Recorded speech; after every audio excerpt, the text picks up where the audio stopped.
What is up, ladies and gentlemen? Welcome back to FudgeMuppet. I'm Scott here with Michael and Drew, as always, and today we have the Elder Scrolls podcast specifically talking about Elder Scrolls 6, a fun little discussion. More specifically than Elder Scrolls 6, we're talking about what we would like to see or what they may do in terms of role-playing and how they could improve the role-playing experience for the game. Now, we're talking more so about the actual character customization yourself or potential things you can do, not so much like we're not going to be going into like, oh, you know, they could add a whole quest line or faction line for this, you know, for a hunter style or something like that. We're keeping it more grounded in things of like terms of like religion. We'll refer to a bunch of really cool mods that are out there that, you know, we think should be implemented. But I think a cool place to start, actually, and it's kind of on topic, I think, because it's still about the character, but the very beginning of the game, do you believe that they should have some kind of alternate start experience, like the alternate start mod,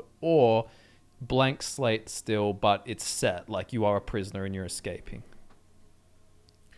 I like alternate starts great for role playing, but I feel like it kind of does make it their job trickier in terms of getting you onto the story and all that kind of stuff. But I think you could get a happy little medium in there with just some sort of options like maybe you're in a scenario, but there's like 3 different positions you could be in. So essentially, even if you could just say like, oh, I have a poor background, or I have a rich background, or I'm like, or a wanderer, I'm part of the army, like some sort of simple choices within that one same ending, beginning, like everyone has a similar sort of beginning, but just a few extra little choices here and there that give you a little bit more of an identity. And perhaps they can even factor into later, I don't know, in-game conversations. And the theme of starting as a prisoner seems like it's a staple for the Elder Scrolls that would be nice to keep running. But yeah, as you said, you could have that while still allowing plenty of options for how you became that prisoner potentially. What about if they did the prisoner thing, but instead you're like filling out a file as you're being released or whatever the scenario is?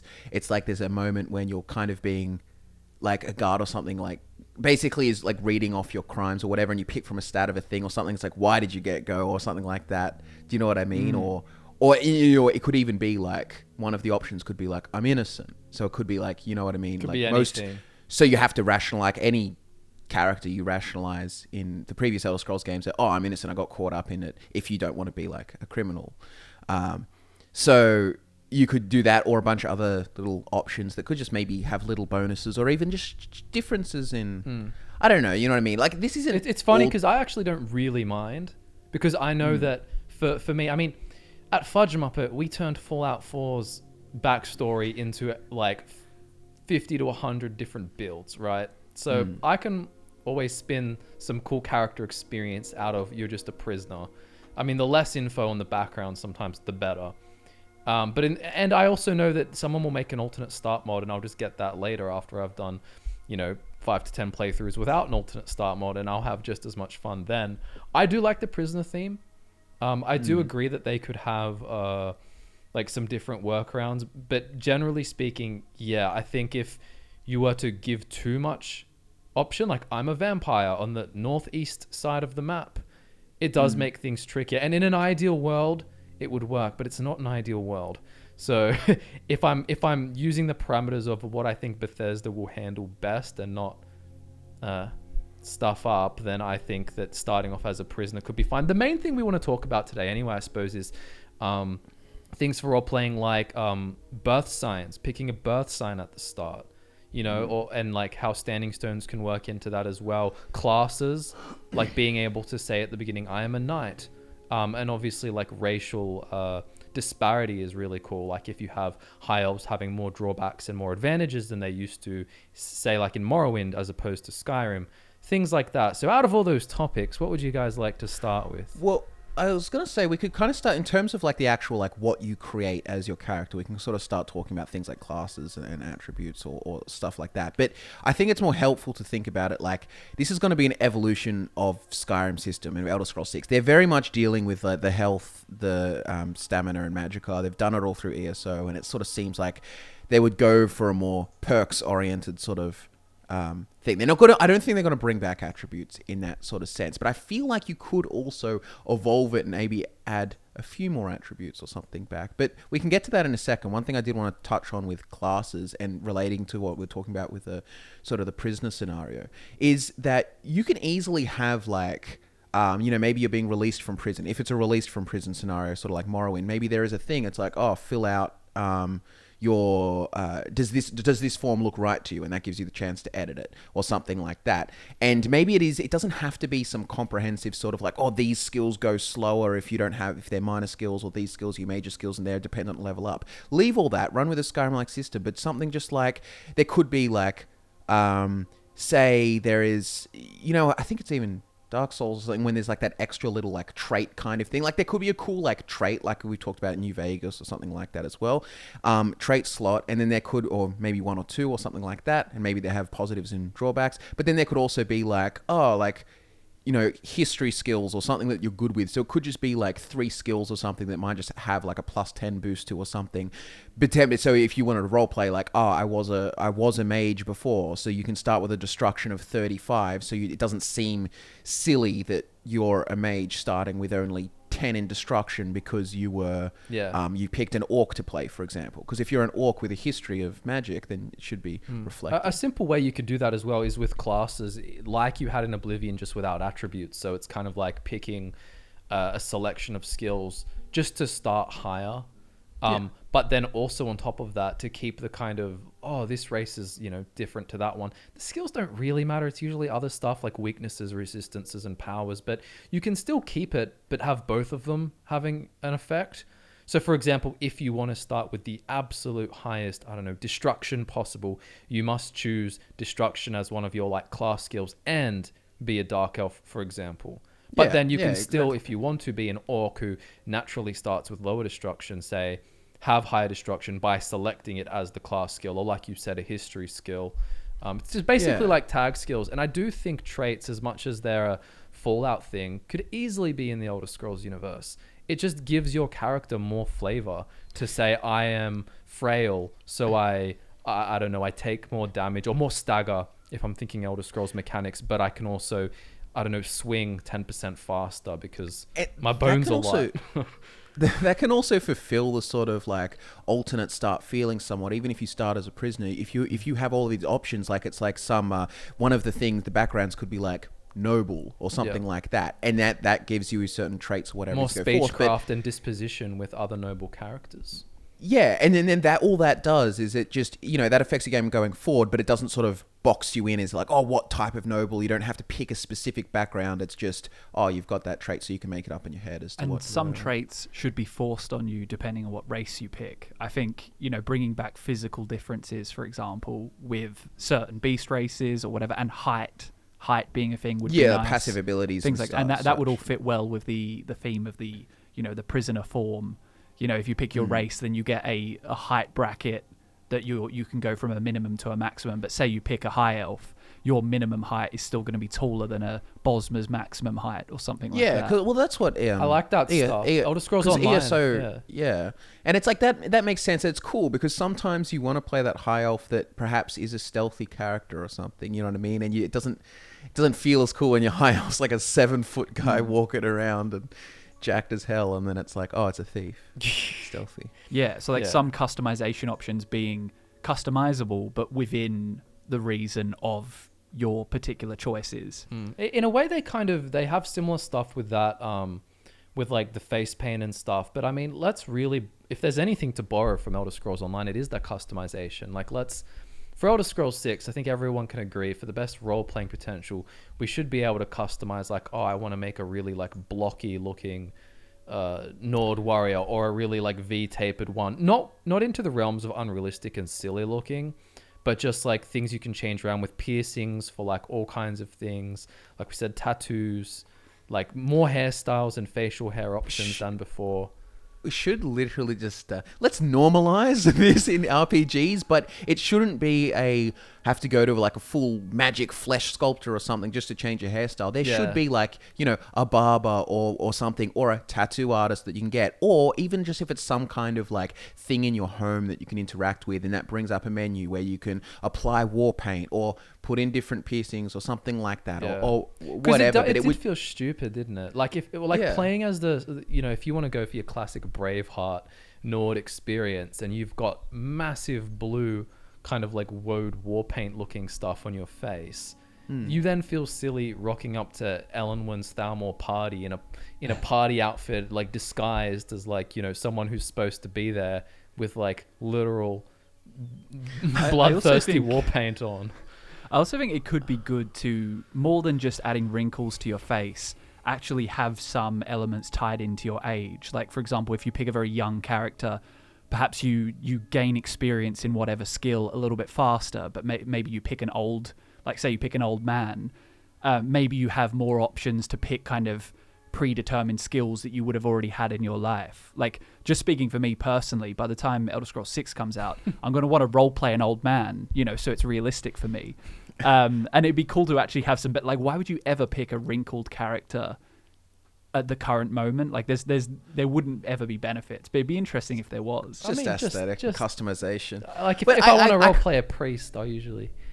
I think it'd be cool if being old has some to roll with gameplay what you're talking consequences. about, it would be interesting if there was a benefit for somewhat. So say, if it was extra skill boosts or whatever, or something like that, or rate at which you learn skills or something if you're old, but then it comes with certain like physical negatives, like maybe something doesn't, You got regenerate arthritis. lower health regen, but minus 30% disease resistance. At the talk same really time, slowly.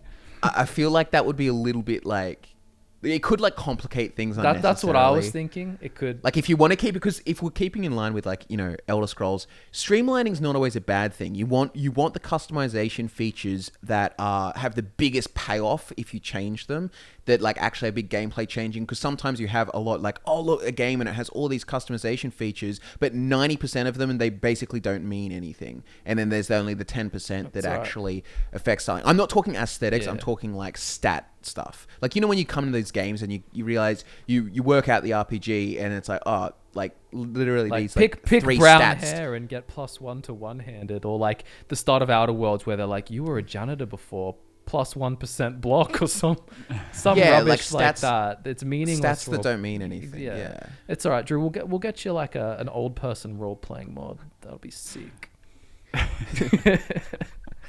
But it is like a cool concept, and it's actually one of the reasons why. Let's get this one out of the way. I'll do it. Take 20 seconds. No voice protagonist at all. Yeah. Period. Like, nah, because they're not going to have an old voice. You can't. So you won't be able to have that experience. So let's have none of that to have the most role playing potential possible. I guess we could talk a bit. Let's just get races out of the way. Like, there's some good mods. Like Imperious Races of Skyrim is a mod that we use a fair bit with our builds. And basically what it does is it just switches up your starting attributes, so health, magicka, and stamina, just a bit depending on what you are. So obviously high elves have more magicka, but other races do too. It's not just like the vanilla Skyrim with highborn and that's it, like +50. Everything gets shifted around. Some races have more stamina, others more health, and the regen for those three stats is also different. Like, some races regen stamina faster than other races who regen magicka faster, and so on. But then giving more abilities and powers. Even if they don't like alter the stats or anything, keep it simple and go for like the high bang for buck kind of way. I just think if they had like a strong bonus and a strong drawback in some area. And I was going to add that one thing people should consider, and they should consider for the design, is that you could make the strong drawback not like just necessarily statistical, but like how you interact with the world. So imagine you pick an orc, but that actually, there's certain groups of people or something that might not interact with you, or will never, like, you won't be able to get positive outcomes. But the offset to having this powerful, picking an orc, maybe the Berserk Rage or whatever bonus they have is just so good.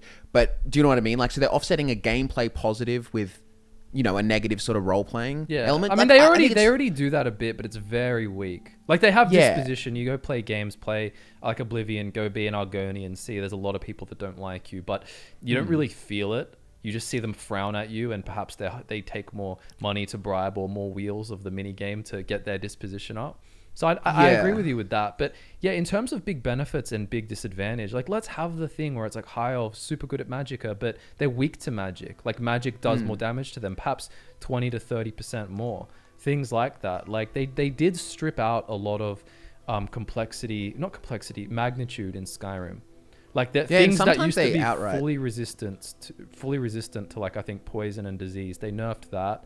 I don't even think Argonians have any poison resistance in Skyrim. Yeah. Double check. I'm pretty sure it's just disease. I'll bring it up. And I'm like, that used to be like in my head when I was playing Oblivion. I'm like, oh, that's the cool thing about being an Argonian. Like, you want each of the races to have like a unique experience somewhat, like something cool about them, a little edge. Like, oh, it's cool that Khajiit can see in the dark. Like, that's a cool racial thing. Yeah, you can breathe Argonians underwater and have 50% disease resistance. 50% disease resistance. Yeah, versus I think it's 75% disease and 100% immunity to poison in Oblivion. But even they did that with, I think Nords had it's 75% resist disease and full resist poison. Yeah, and Nords and for example had a way higher frost resistance, and same as Dunmer, I'm pretty sure in Morrowind had 75% fire resistance. Things like and like, yeah, like basically like. It's way more fun when you make a choice and then it has like a really like meaningful edge to it rather than it's basically just an aesthetic. You know what I mean? Even if it is just resistances, but it's kind of cool. Like, oh, I'm playing a character that's immune to poison. That's obviously going to change the game in some aspects somewhere. You know what I mean? Or, you know, old effects. And same as like, I'm on the fence. I suppose if they had different like sub races for Khajiit and stuff, you could have different effects, but beast feet, like I know with Imperious races, you don't get beast feet, but you have a passive called feline agility where you move 15% faster just in general at all times and sprint 40% faster, but it costs more stamina per second. Like things like that. So if I play as a Khajiit, I actually feel like an agile cat as opposed to just a reskinned, you know, human with a tail. I really think they need to bring back some form of attribute or something. Like, even if they took the 3 things there and then just reworked it into, like, say there's 5 attributes or something. But one reason, like, there's plenty of reasons, but one of them is also it actually improves all other items and stuff in the game, because then you can get this, like, when you could get some sort of magic, like boots of Spring Heel Jack that give your acrobatics a boost or your agility a boost or whatever, or something that gives your speed a boost. All of these different kind of items and enchanted, magical, mythical items can then give bonuses to attributes that exist there. Yeah. And then, do you know what I mean? They can all... You can just make them basic. Just do basics. Yeah. Like, make speed, strength, willpower, like, agility. You know what I mean? Just keep it simple. Yeah. You don't need necessarily some of the more complicated ones, and you don't have to have them have anything to do with like level. Like, you know how Oblivion had this horrid level system in ways where it was like, oh, because you leveled these skills in this level up interval, you can get a +5 to personality but only a +1 to strength. Get rid of that, but just adding little points to them, equal amount each time perhaps. It's cool. Like, imagine it's like, oh, I have more speed, so I swing faster, and I stack this with a weapon that has like a crazy swing speed, and then make this super fast build. Yeah, the only other thing that they could do is just and which mods and stuff have done anyway, that you can just add things that aren't attributes, but they could, like, you know, adds movement speed, adds jump height or something into items like special enchantments and so on, I guess. More of that. But I do I do think it attributes allow for more creativity and stuff with builds and interactions with skills and different items and so on. And I think they should bring that up. I guess one... Because obviously, actually, don't worry, my train of thought was lost there. But like, did you want to say more on attributes? Is there anything else? Not really. I was happy to just say like I'm also happy for both classes and birth signs to make a return. I think the birth signs is another more impactful thing, even if you can change it. It's later. Yeah. Why not? Like, dude, if I don't want to change it, I won't. If someone else wants to, and it doesn't feel silly.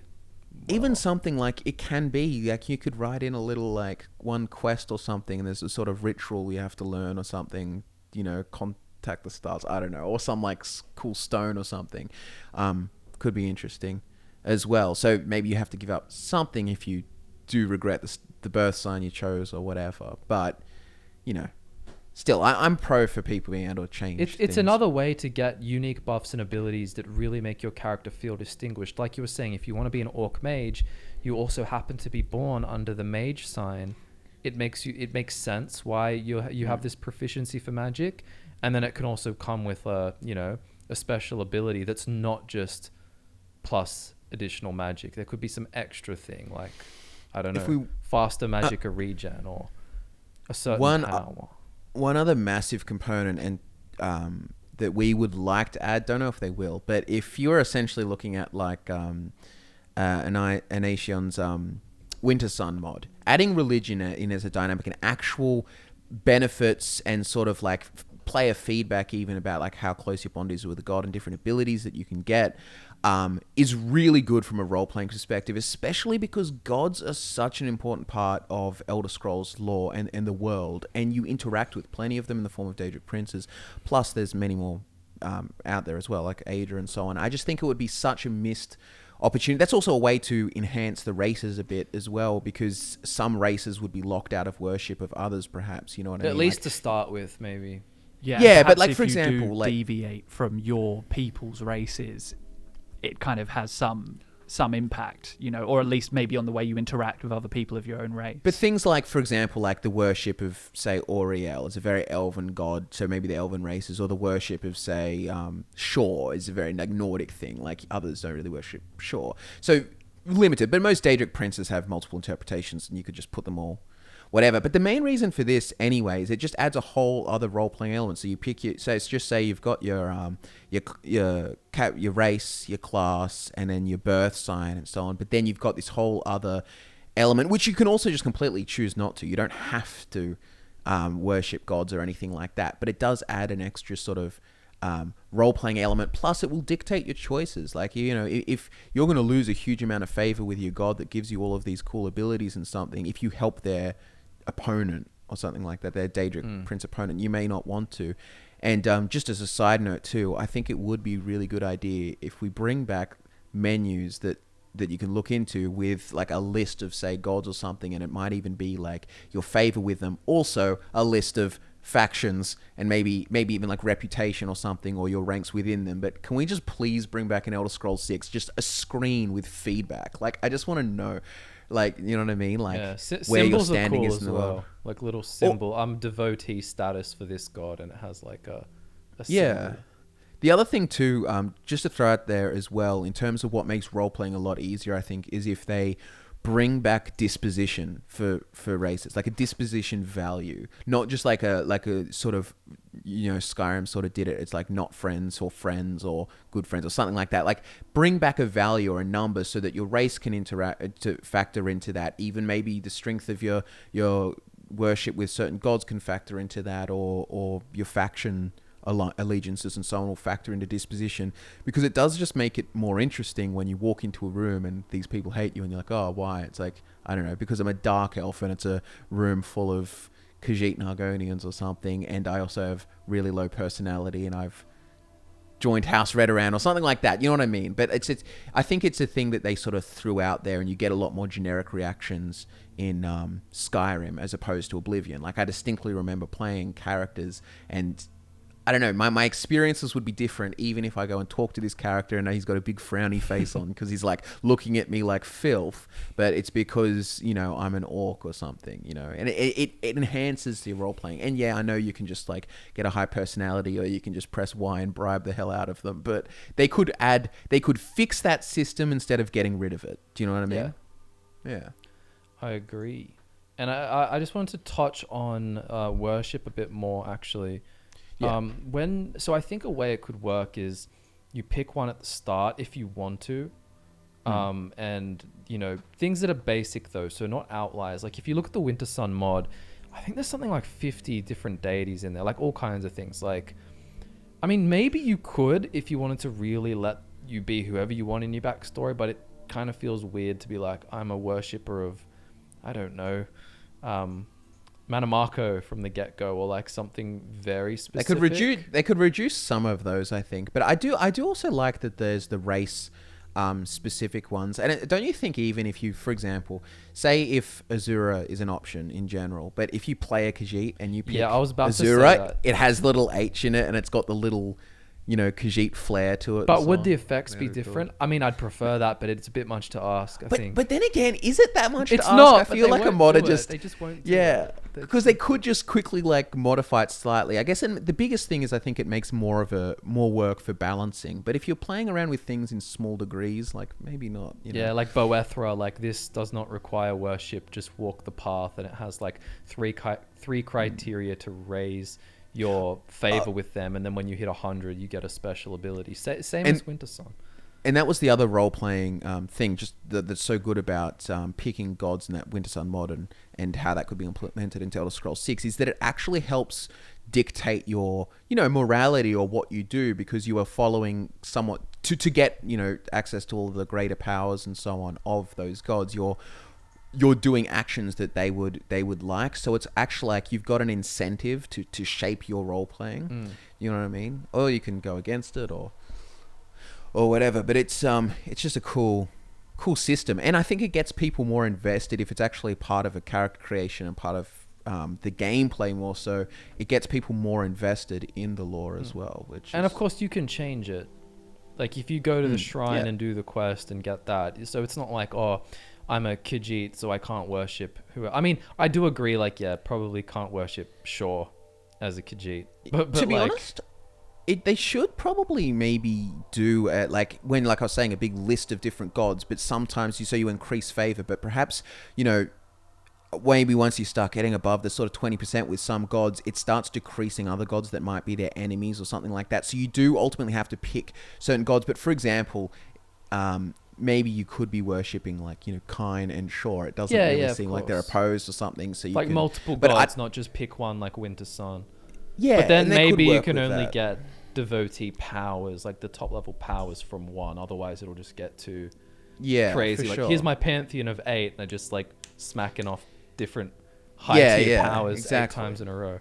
I think as a general rule with anything like that limitation really gets you more invested in certain choices you make. If you can only fully devote yourself to one god, then it's a lot more meaningful than being able to max out every god's favor, and then it doesn't mean anything at that point. Well, so say you're playing like some Dunmer kind of character, you might want high favor with all 3 of them, but you still have only like one to choose to become your like devotee, your main, so that maybe pick Azura or something like that. But I really think the religion and bringing in the worship of gods and making it actual recognized as a gameplay function would be really good in terms of role playing. I think like even if they just did Skyrim how it is, but added that, I think it would make a big difference. How do you feel about standing stones? Because I can almost guarantee there'll be some kind of stone that you find in the game that whether it can change your birth sign, or it can give you a new power, or it just gives you a bunch of XP. There's always some stones laying around. Do you like that, or do you not want that? Because I really don't. I mean, I actually like. It's a bit OP, but it is fun with mods how you can like pick a birth sign and then pick a standing stone, but it does get a bit like over the top. I mean, I guess as a general design philosophy too, one thing to sort of say is I would rather, instead of being able to pick all the choices, I would rather like layers of choices. So you know how you kind of have like, there's your race, there's your class, there's your birth sign, there's your thing. I'd rather more layers rather than what a lot of people well, not a lot, I don't want to just generalize, but I think there's a bunch of people that like I can pick everything or sort of have everything on this one plane. It's just like, I would rather just keep adding layers. So in that same way, what I'm kind of getting at is like, I would rather just birth signs that you're stuck with, but they put something else. Do you know what I mean? Like other layers you can acquire, or like other things. Like maybe you do certain quests or certain factions, and that actually gives you different passive abilities or something. So it's more layers added on top of your character, and it builds a sort of history or a sort of it builds your character by adding on extra things rather than like, oh, I can switch at any time. And when you can switch at any time, it's like, oh, this sounds stupid, but like, oh, change race at any time. Like, do you know what I mean? Like how, like, I know that's kind of like I suppose it's a fine like balance you have to keep for players like you, and also a lot of new players who don't want to get locked into bad decisions. But in a lot of these examples, you can just do both. For example, classes. They're like, I don't know what I want to play. Fine, don't pick a class. Have evenly spread skills and go test out whatever you want. You don't have to be a knight, but for players who want to be, they can. I would also say, though, even if you're pushed into picking a class, if they ran classes like it's not like there's minor skills that go slower or major skills are determining your level up. If it really was just a skill boost and you're like, oh, actually, I started off as a knight and then started, I want to be a mage. You didn't actually lose. You didn't lose anything, really. Maybe it took you slightly longer because they had to bring your major skill up, but you didn't, set yourself up so that you're permanently gimped. If you're not playing on a really hard difficulty and you need to maximize every level up and do this and that, if you're the kind of person who picked the wrong class and doesn't like that, you're probably playing on a difficulty setting or in a way that you won't mind having to change. I guess, you know what I mean? Like they're not like going to be so focused on optimization that it bugs them. Yeah. It's kind of a fundamental kind of conflict between people who want to play an RPG where it's the choices mean a lot. You get locked out of certain things as you take other things, and then the decision that, it's kind of Bethesda have done this with Elder Scrolls over the recent releases, that each time you're more capable of doing everything in one playthrough. I probably sound like a broken record saying this, but it is often the case that nowadays in a lot of RPGs you can nail everything in one playthrough. You don't need to play it twice. And that is there's a lot of benefits to designing a game like that, because for the casual it's probably much more enjoyable, but it depends what the replayability. I would sort of say is, but like if the idea is that casuals don't replay the game, then they don't really care. Do you know what I mean? Like, not so much the factions, but like, for example, like they don't care about, oh, you picked the wrong birth sign. And it's like, I feel like they're not the kind of people that are like, they go, oh, well, I picked the wrong birth sign, just play through the game. True, when it comes to stats, I agree. Yeah. I think when it comes to something like factions, that'd be a totally different story. But when it comes to stats, that's probably like true. I said, I'm happy for a mix. Even what Skyrim has, when you do, there's one choice, Stormcloak or Imperials. I would rather maybe a few more than that, or a little bit more nuance to it. But like, I don't mind. I would rather just more faction options. But this Mage's Guild locks you out of the other one. But we'll leave that in. Go check out our Elder Scrolls 6 Factions podcast. And speaking of videos to check out, I did a really, really comprehensive video on the Winter Sun mod. Like literally every power in it, every deity. So go check that out as well. Yeah. I think perks is that something we would talk about. There's a lot of cool perk mods that can help set you up for role-playing different characters. Well, that's kind of part of the thing with how how they worked on attributes. I guess somehow, like, if they don't have attributes, some of that can be recovered in perks. So for example, like, faster bow draw speed if you want to be that like legless character, but by making it a perk, it also stops, say, enchanting or something abusing it, like, oh, I can make my character have 1,000 strength or speed or whatever. So I guess it gives them a more controlled way of managing it and so on, and giving different perks. Also, I guess we could just talk about in general, they should move away a little bit more from like just putting 5 in to get 5 ranks or extra damage boost, but ones that sort of add or push you into a new play style kind of thing. Like they have an actual gameplay like result. Like a really boring but simple example is like dual casting. The idea of being able to do super magic is a cooler thing than add extra simply damage. Put, look at Oblivion's melee design with one, like it's no perfection masterpiece, but the simple fact that getting to level 50 in a melee skill meant you could do a sideways power attack that had a chance to disarm.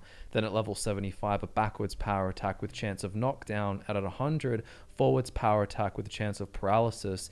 And you also see new moves being unlocked in games like Fallout New Vegas, where you could go learn different unarmed moves like that, like almost like a kung fu back kick sweep thing and all stuff like that. It's cool stuff you can add through perks, like you said, without wasting 5 perk points just to get max damage. You can leave a lot of damage to just what the skill is out of 100. As a kid, I remember losing my shit when I finally got to like 50 acrobatics for the first time with my Bosma female character, and I just doing backflips and rolls and so on, and like that, because that was a new thing you unlocked, and that was really cool. I just remember you showing me. You're like, come over. we're kids. You're standing on a tower outside of Skingrad, and you just like it was on that bridge holding a between the katana castle in one hand in shrouded armor and doing a backflip off the top. And the way the backflip works was you do the backflip and then kind of just like T-pose and get back to normal and fall down just straight. Like to the normal jump. Like thing, it wouldn't be a perfectly timed. But the other thing Yeah. is, I'm gonna ruin your childhood. Those dodges do nothing. As far as enemies lock onto you like a heat-seeking missile when you use that, the best way to dodge a ranged attack is to stand still and move after it's cast or the arrow's shot. Like just with the direction, you just move the stick. But if you roll, they literally just like trace you with the lightning and you get hit anyway. So, I think it's a general rule with perks. It's much more satisfying if a perk enables you to play better as your class or role or whatever, as opposed to kind of making everything you do better. So, for example, just using Skyrim's perks as an example, being able to slow down time or zoom in on your bow enables you to be a better sharpshooter without it just being, like as we've said, 5% boost to arrow damage. Now then upgrades to 10%. It's like that stuff will be there and it kind of does need to be there, but I think it's much more satisfying when it enables you as opposed to forcing it. A really good example is probably actually the shield charge for the end of the block tree. Now be able to like run with your shield, or even just the high level bashes, like if there's any like or quick reflexes, like disarm. Yeah. It like livens up the gameplay, so it's not just the same old button presses, the same exact strategy to every situation. You can instead barrel through enemies. And to be honest, even things like Conjuration, being able to have 2 summons now, like as an actual thing, it does like, I can get closer to that sort of army feel or something like that. Speaking something about Elder Scrolls, I was like, just to quickly say, like Elder Scrolls, it doesn't have the best combat ever. It's not supposed to have the best combat ever. But if you have perks like this that just let you change it up, you can play a massive playthrough and have your gameplay evolve over your experience, you know. But yeah, sorry, go on, Michael. Oh, my point was so small. It was literally like, we need some more conjuration options. But it's true. Some like, more Daedra to summon. Yeah, the Atronachs Atronachs were plain. I get so spoilt with mods like, I don't know, Apocalypse Magic and stuff like that just add more things. You know, like, it was disappointing to see just how many more options there were in Oblivion. Having summons that you can interact with as well would be cool. You want your summon dragon frog. But yeah, I definitely think in regards to the skills, like a lot of people will make points as to they should add this skill or that skill or this skill. I think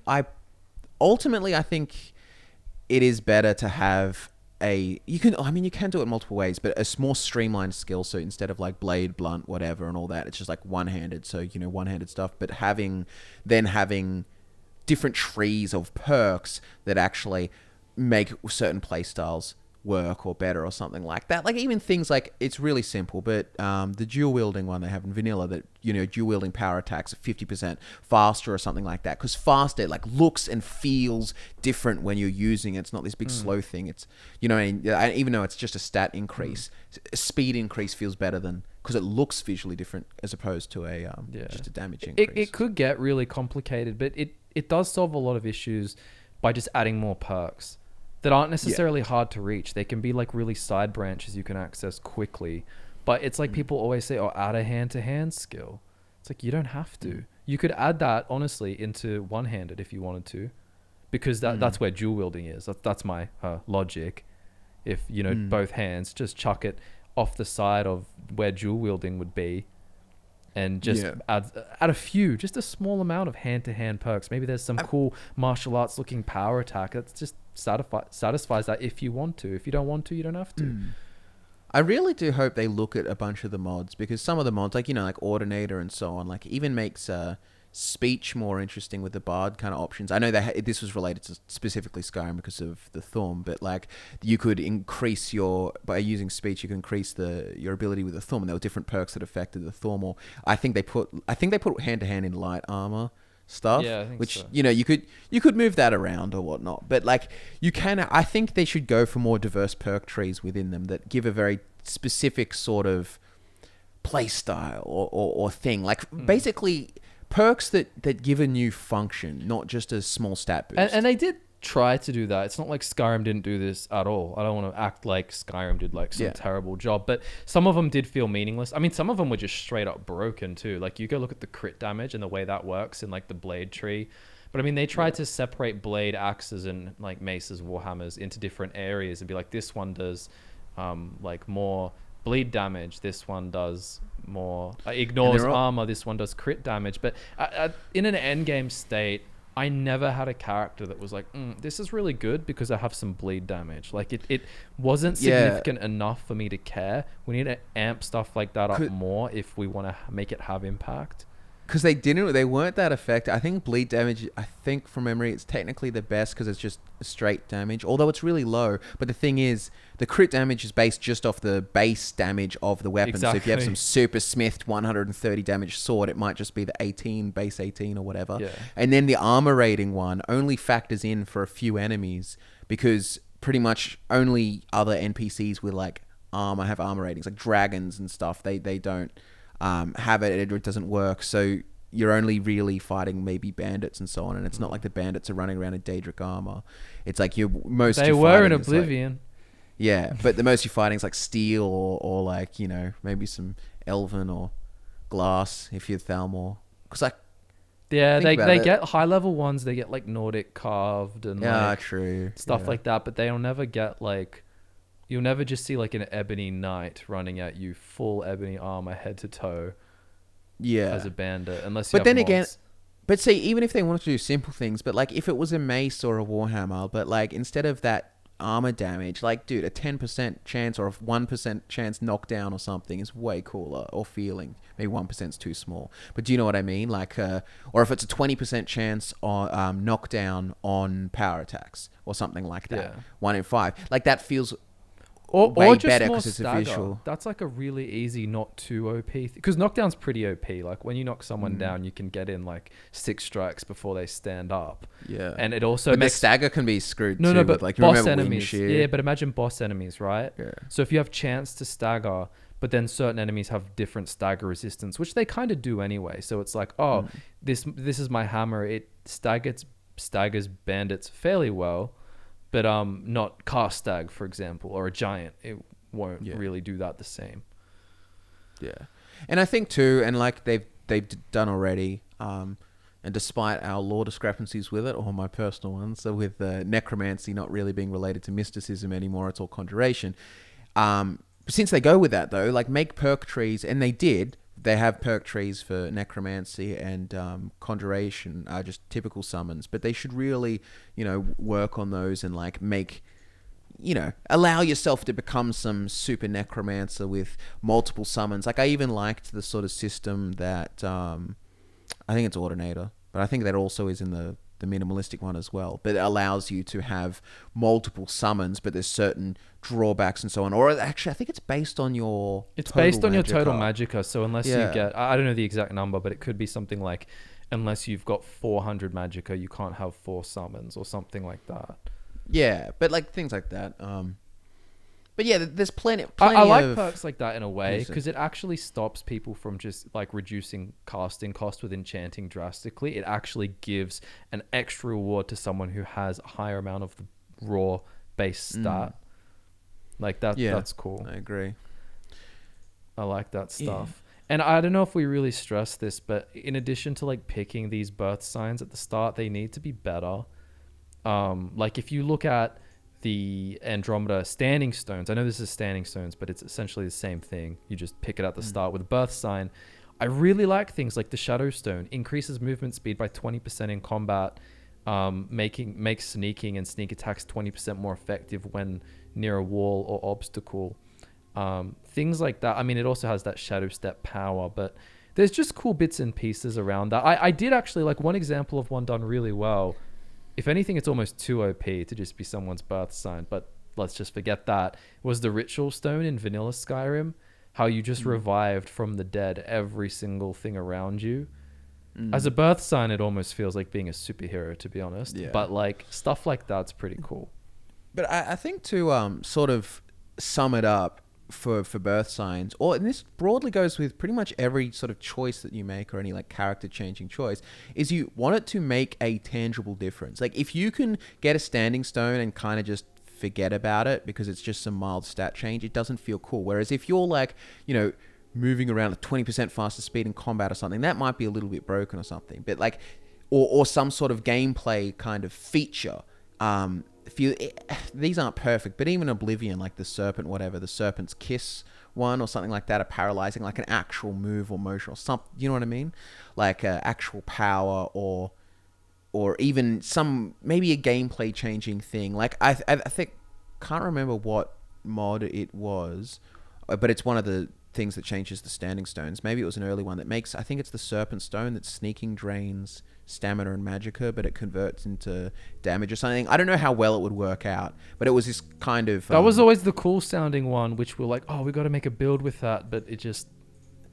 Yeah, but like, but in terms of if you picked that, that's obviously a game changer kind of thing. Like just imagine Serpent Stone sneaking costs 10 magicka per second, but you move 25% faster while sneaking, and striking Cobra if you have magicka remaining, because it wastes magicka. But if you've got some left while you're sneaking and sneak attacks are 40% more effective, 20% for projectiles.